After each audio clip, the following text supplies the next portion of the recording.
करवाया ही नहीं था, कुछ भी कह सकते हैं, विद्यार्थी हैं, है ना ज्योति जी। यहां पे नेक्स्ट आप सीखते हैं मैट्रिक्स का एडिशन।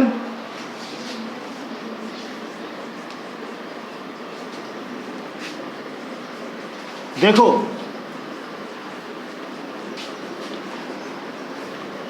क्लास 12 मैथ्स एक्सरसाइज 3.1 बच्चों ने कंप्लीट कर ली, जो बातें बताई थी उसी से। तो अब बात करेंगे 3.2 की। उससे हमको सबसे पहले एडिशन सीखना है दो मैट्रिक्स का, एडिशन ऑफ, चालू है ना खेल, मैट्रिक्स, ठीक है। फिर एडिशन के बाद में कौन आएगा, डिफरेंस यानी कि सब्ट्रैक्शन।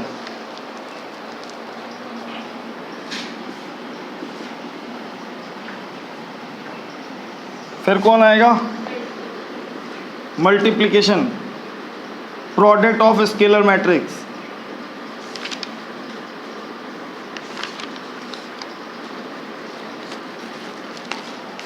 चलो इस पे आएंगे तब, यानी कि मैं आपको समझा देता थोड़ा सा। इधर देखें आप, 1 2 3 4 ये एक ए मैट्रिक्स है और एक बी मैट्रिक्स है। 5 6 7 8, अब इनका एडिशन होना है, ए प्लस बी, क्रॉसपॉन्डिंग एलिमेंट से क्रॉसपॉन्डिंग एलिमेंट ऐड होता है, यानी कि 1 + 5 6, 2 + 8 10, 3 + 6 9, 4 + 7 11। इसके अंदर ये जानना इंपॉर्टेंट नहीं था, इसके अंदर ये जानना इंपॉर्टेंट था बेटा, इसके अंदर जानना ये इंपॉर्टेंट था, अगर ये दोनों मैट्रिक्स के ऑर्डर सेम नहीं होते तो फिर ये ऐड भी नहीं होते। अगर ये अलग ऑर्डर का होता 2/2 और ये होता 3/3, फिर कैसे ऐड करते, फिर ये ऐड ही नहीं होते, है ना।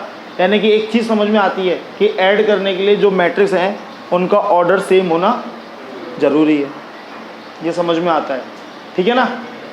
ये समझने की बात थी कि साहब अगर दो मैट्रिक्स हैं, अगर उनको हम ऐड कर रहे हैं तो उनका ऑर्डर सेम होना चाहिए, जितने रो हैं उतनी कॉलम दोनों मैट्रिक्स में होने चाहिए, तभी तो क्रॉसपॉन्डिंग एलिमेंट से क्रॉसपॉन्डिंग एलिमेंट ऐड होगा, ठीक है। सब्ट्रैक्शन के अंदर भी यही बात चलती है। अगर मैं a माइनस बी कर रहा हूं तो 1 - 5 - 4 2 - 8 - 6 3 - 6 -3 4 -3 -3। आप किसी भी मैट्रिक्स से कोई भी एक कांस्टेंट वैल्यू अंदर मल्टीप्लाई कर सकते हो या कॉमन निकाल सकते हो, वो सारे एलिमेंट में से कॉमन आएगी। मैं अगर इसमें से सब में माइनस दिख रहा है ना, तो मैं सब में से माइनस बाहर निकाल सकता हूँ। मतलब मैं यहाँ पर माइनस शो करके अंदर 4 3 6 3 लिख के दिखा सकता हूँ। इस माइनस को मैं दोबारा भी अंदर मल्टीप्लाई करूँगा तो ये वापस से सारी टर्म पे होगा। अगर मैं बाहर लैम्डा मल्टीप्लाई कर देता हूँ, लैम्डा का मल्टीप्लाई कर देता हूँ 4 6 3 3 3, इन सब बातों को सीखना जरूरी है, तभी आपसे क्वेश्चन सॉल्व होंगे। तो ये लैम्डा इन सबसे मल्टीप्लाई होगा, यानी कोई भी कांस्टेंट वैल्यू कभी भी किसी मैट्रिक्स से मल्टीप्लाई करोगे तो अंदर जाके सारे एलिमेंट से मल्टीप्लाई होगी सबसे। ये मैट्रिक्स में है, ऐसा डिटर्मिनेंट्स में नहीं होता जो आप मैट्रिक्स के बाद पढ़ेंगे, पर अभी ये जानना जरूरी है, ठीक है। अगर मैं इस लैम्डा का अंदर मल्टीप्लाई करता हूँ तो यही मैट्रिक्स ऐसा दिखाई देगा, -4 लैम्डा -6 लैम्डा -3 लैम्डा -3 लैम्डा, और ये ऐसे हो जाएगा। यानी कि अच्छा सर हम समझ गए, अगर मल्टीप्लाई करते हैं तो भी सारी टर्म से होगा, अगर कॉमन लेते हैं तो भी क्या होगा, सभी टर्म में से कॉमन आ जाएगा बाहर। ये हमको समझ में, डिफरेंस हमको समझ में आ गया, एडिशन हमें समझ में आ गया। अब बात आती है दो मैट्रिक्स का मल्टीप्लाई करना है। सबसे इंपॉर्टेंट रहता है ये वाला, पूरे मैट्रिक्स में एक यही चीज़ होती है जो सीखनी होती है। देखना यहाँ पे दिख रहा है ना, क्या नाम है तेरा, मल्टीप्लिकेशन ऑफ मैट्रिक्स, ठीक है ना। ये यहाँ पर अगर हम दो मैट्रिक्स लेते हैं जिनको हम मल्टीप्लाई करके दिखा रहे हैं, यहाँ पे लिखा है 2 5 8 10, और एक मैट्रिक्स लेके दिखा रहे हैं। मैं पहले आपको थोड़ी सी सरल सी चीज़ें कराना चाहता हूँ। चलो यार, ऐसा कर देते हैं, और ये मैट्रिक्स कैसे हो रहे हैं, मल्टीप्लाई हो रहे हैं, इनमें साइन लगाने की ज़रूरत नहीं है, मल्टीप्लाई। अगर इनके बीच में कोई साइन नहीं है तो भी ये दो मैट्रिक्स मल्टीप्लाई हैं। अब देखो इसमें 2 रो है 2 कॉलम है, पर इसमें एक ही कॉलम है। मल्टीप्लाई में ऐसा कर सकते हैं अपन। मल्टीप्लाई रूल कैसे काम करेगा, जैसे कि अभी ये है एक, यहाँ पर है, इसमें 2 5 है और 8 10 है, और इधर 5 50 है, 4 40 है। हमारे संग पता है क्या, हमारी बुक ने क्या करा, हमारी बुक ने टाइप ऑफ मैट्रिक्स एक्सप्लेन करा, उसके बाद जस्ट ट्रांसपोज पे पहुंच गई हमारी बुक। ट्रांसपोज भी एक्सप्लेन कर दिए 3.1 से पहले ही, जबकि ट्रांसपोज का 3.1 में कोई काम ही नहीं है। इसमें सारी बातें सीक्वेंस वाइज है, जैसे जैसे बच्चे को जो जो रिक्वायरमेंट है एनसीईआरटी वो बातें एक्सप्लेन करती जाती है, उसी पे वो एक्सरसाइज बनाती है।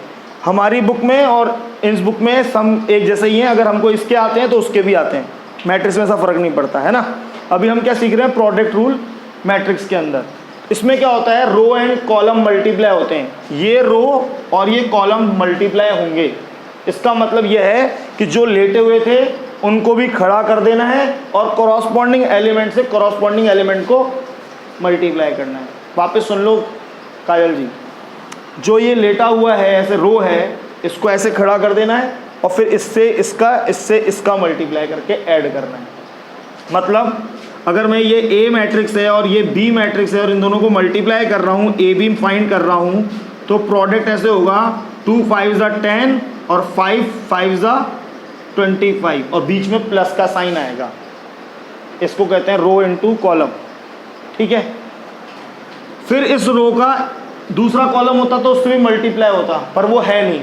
अगर दूसरा कॉलम होता और वो उससे मल्टीप्लाई होता तो उसको हम यहाँ लिखते, अभी है नहीं तो हम इतना ही लिखेंगे। नेक्स्ट वाली रो का फिर इससे मल्टीप्लाई करेंगे, 8 5 40 प्लस 10 5 50 और ये 0।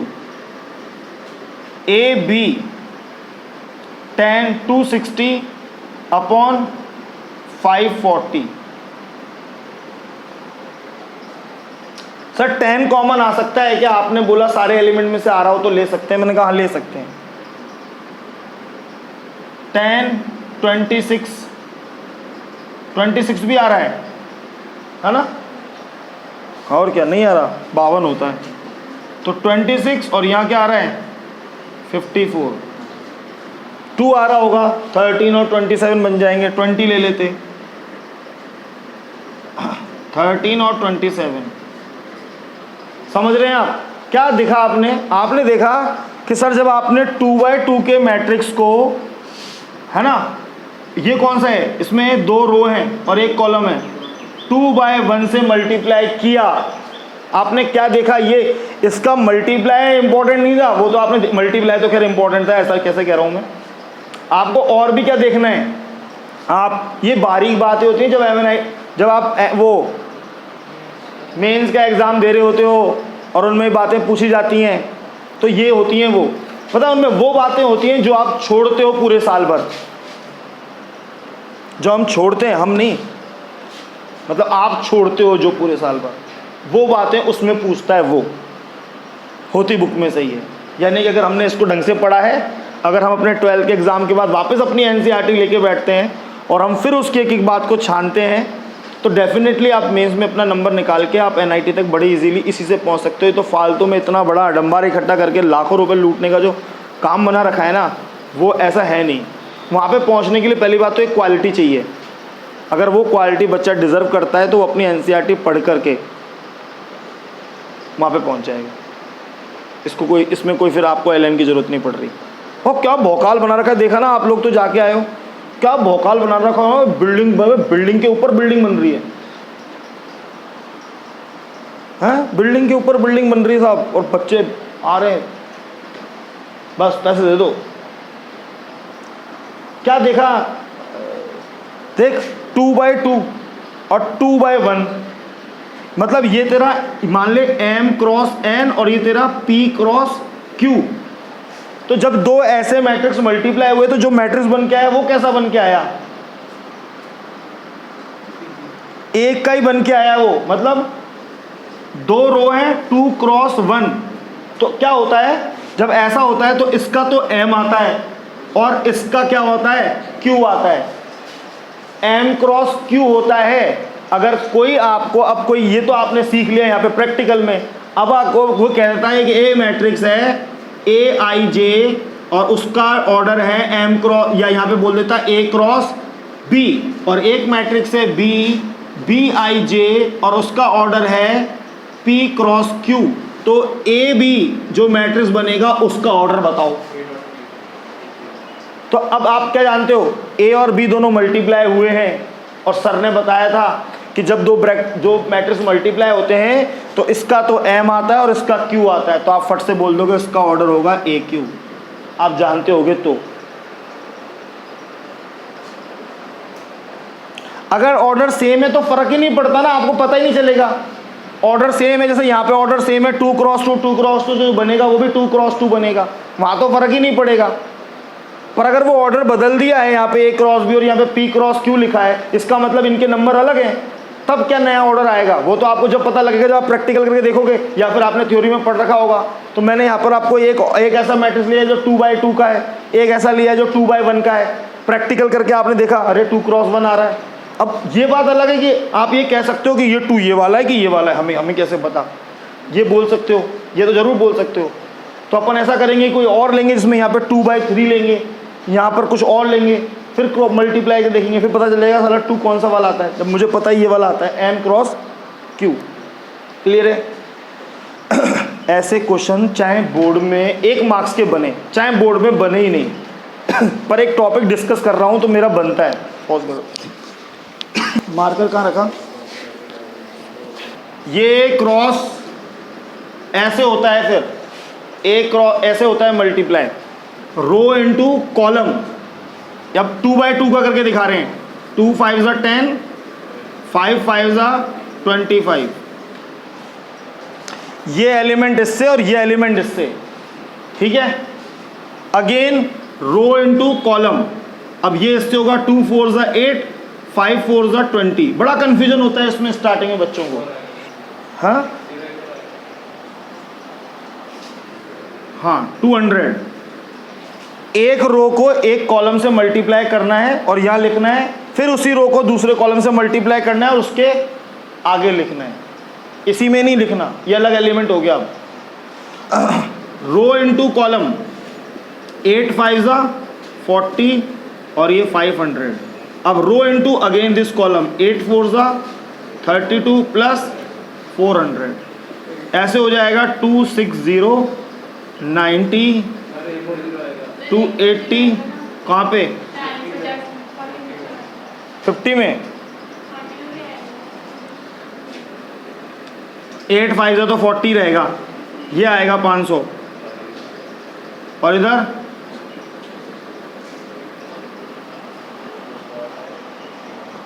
सही है ना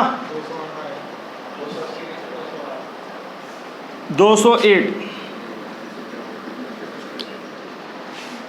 यानी कि सर क्या दिखा, 2 क्रॉस 2 के एलिमेंट को, मैट्रिक्स को 2 क्रॉस 2 से मल्टीप्लाई करते हैं तो 2 क्रॉस 2 का ही मैट्रिक्स आपको मिलता है। ये मल्टीप्लिकेशन है। आपको ये बता दिया गया है कि कोई भी कांस्टेंट वैल्यू अगर किसी मैट्रिक्स से मल्टीप्लाई करते हैं, सारे एलिमेंट से होती है, 2 मैट्रिक्स को मल्टीप्लाई करते हैं ऐसे होता है। एक मैट्रिक्स में 2/2 है, एक में 2/1 है, तो वो ऐसे होता है। आप एक काम और कर सकते हैं कि आप 2/1 का मैट्रिक्स आगे लिख के और 2/2 का मैट्रिक्स पीछे लिख के भी देख सकते हैं कि क्या फ़र्क पड़ता है। इससे आप को थोड़ा सा अंदाज़ा रहेगा। ये सब हो गया ना। इधर देखते हैं, देख रहे हैं अपन, इधर वाला शो हो रहा है ना इधर। देखो एक और, अगर मैंने b को यहाँ पे पुट कर दिया 5, अब मैं दूसरा ले लेता हूँ यार, चलो यही ले लेते हैं, और ये a यहाँ है 2 5 8 10, ठीक है। b a कर रहा हूँ, रो इनटू कॉलम होता है। अब ये हो सकता है मल्टीप्लाई? नहीं हो सकता। ये क्रॉस नहीं हो सकता। क्यों? इधर 2 एलिमेंट नहीं है इस रो में, एक ही है, और इधर 2 है, तो ऐसे नहीं हो सकता कि इसको इससे ही मल्टीप्लाई कर दो तो इसको इससे ही मल्टीप्लाई कर दो। और ऐसा भी हो सकता है कि आप अपने मन से इसका अगला टर्म 0 मान लो, है ना, तो ये वाला नहीं होगा, इसलिए बोलोगे नॉट पॉसिबल जो भी कुछ है, ठीक है, इसलिए बताया ये। इसका मतलब सर क्या समझे कि या तो हाँ, या तो सेम ऑर्डर का मैट्रिक्स हो तो मल्टीप्लाई होगा, या जो पीछे वाला जो है ये कॉलम इसके इक्विवेलेंट होना जरूरी है। नहीं मतलब दूसरा जो मैट्रिक्स है उसका कॉलम या तो इसके इक्विवेलेंट हो, इससे कम नहीं चलेगा और ज़्यादा भी नहीं चलेगा। ऐसा आपको अपने आप अपनी जो क्या होती है वो समझ होती है ना, अपने अंदर अपन समझते जाते हैं और चीज़ों को अंदर रखते जाते हैं, क्या कहेंगे उसको अंग्रेजी में, बाद में आएगा, याद आएगा तब बता दूंगा। क्या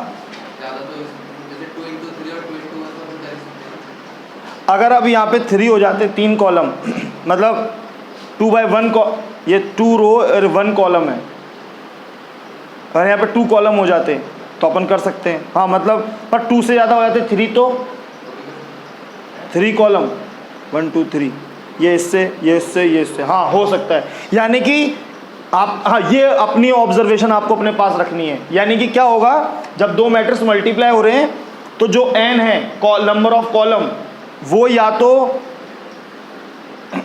बराबर होने चाहिए।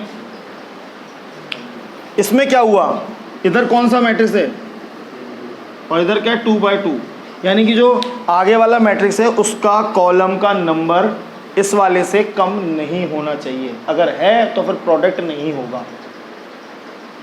यानी कि अगर एक बात बनाए कि ये अगर m है और ये n है और ये p है और ये q है, तो अगर किसी ने बोल दिया कि दो मैट्रिक्स हैं a and b and a is order of a is m cross n, order of b is p cross q, है ना।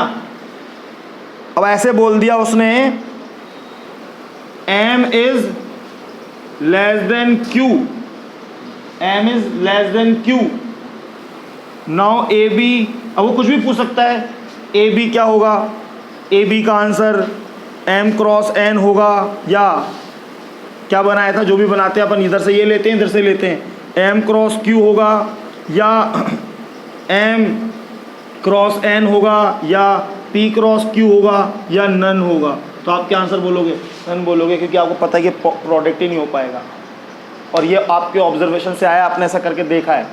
तो ये चीज़ें समझ की होती हैं, इनको अंदर रखना पड़ता है, जब कभी इनकी ज़रूरत पड़ती है तो इनको निकाल के दिखाना पड़ता है कि बेटा ये रीज़न है। ऐसी बातें हर कोई आपके समक्ष खड़ा होकर नहीं करेगा, एक्सरसाइज सॉल्व कराएगा आपको भगा देगा,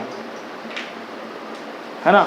चलो अभी अपन को क्या करना है, एक्सरसाइज निकालनी है 3.2, देखते हैं उसमें क्या है।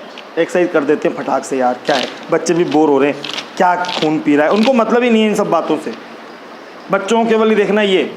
अब यहाँ पे 3.2 जो एक्सरसाइज है उसका फर्स्ट क्वेश्चन है a equals to 2 4 3 2, b equals to 1 3 -2 और 5, और c इक्वल्स टू -2 5 3 4। मैं कह रहा हूँ अगर आप ये इससे एक्सरसाइज देखते हो, देखो मुझे तो मैं कह रहा हूँ कि इससे अगर अपन ये एक्सरसाइज देखते हैं और अपनी बुक के देखते हैं, इसमें कंटिन्यूटी है, नुकसान नहीं होने वाला है आपको इससे, है ना, ठीक है। यहाँ पर ये ABC बोला है और ये क्वेश्चन बोले हैं। अब मुझे बताओ क्या आप सॉल्व करने में दिक्कत है क्या आपको, a प्लस बी पता करो, a माइनस बी पता करो, 3a माइनस सी पता करो, 4th AB पता करो, 5th BA पता करो।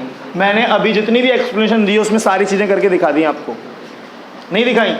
a माइनस बी कर a प्लस बी कर रहे हैं, क्या मिलने वाला है 2 और 1 3, 4 और 3 7, 3 - 2 1, 2 + 5 7।